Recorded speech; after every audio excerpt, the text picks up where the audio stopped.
Ontem, no programa Roda Viva, teve uma entrevista com o Glenn Greenwald. Isso, aquele jornalista do site The Intercept Brasil, que vazou diversas mensagens dos procuradores da Lava Jato com o Sérgio Moro, entre eles, grupos, e aí foi o maior rebuliço na internet. Trend Topics no Twitter, Roda Morta, Glenn Greenwald, foram vários tópicos que atingiram o Trend Topics Brasil e eu não podia ficar de fora desse assunto. Primeiro, vou falar sobre o que aconteceu no programa e depois o aspecto jurídico das mensagens. Porque eu, como advogado, o que me interessa não são as mensagens em si, os vazamentos em si. Me interessam os aspectos jurídicos e as consequências jurídicas que essas mensagens podem ter nos processos da Lava Jato. Então, basicamente, uma entrevista, foi 1h30 de entrevista grande, que teve bastante audiência.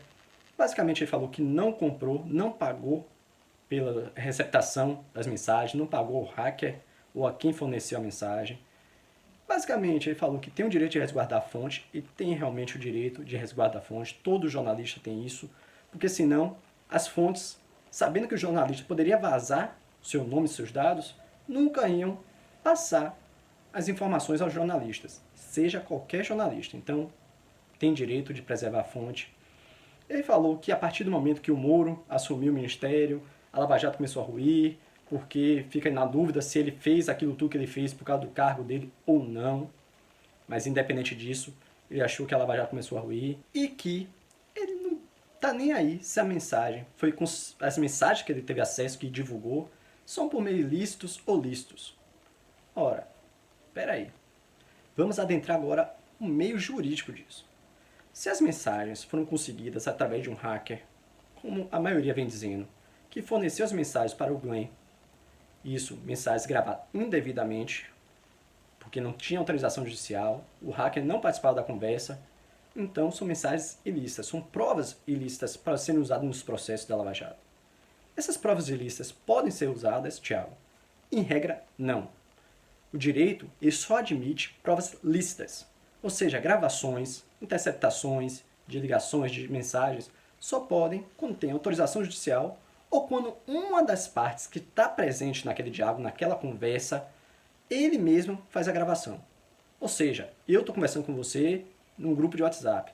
Se eu que estou no grupo de WhatsApp participando gravar a conversa, beleza, posso usar como meio de prova. Mas um terceiro que está ali indevidamente gravando a conversa é uma prova ilícita. Ah, Thiago, então as conversas não servem de nada. Calma. Toda regra tem uma exceção. E o STF já vem aplicando um entendimento de que provas ilícitas podem ser utilizadas em processos. Ah, Thiago, mas você acabou de falar que não pode? Calma, é exceção. A exceção é justamente para inocentar.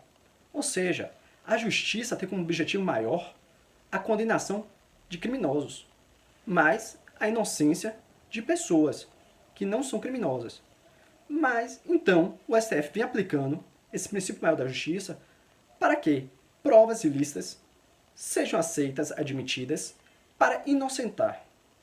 Ah, Thiago, então foi por isso que começou a vazar as mensagens e aí a Lava Jato começou a ter habeas corpus na segunda turma do STF, liberando o ex-presidente lá da Petrobras, do Banco do Brasil, é isso.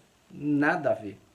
A jornalista quis linkar numa pergunta lá para o Glenn, falando que os 143 processos da Lava Jato que estão com recurso no Supremo, com base nesse HC que a segunda turma deu, foram por causa das mensagens, balela. Nada a ver.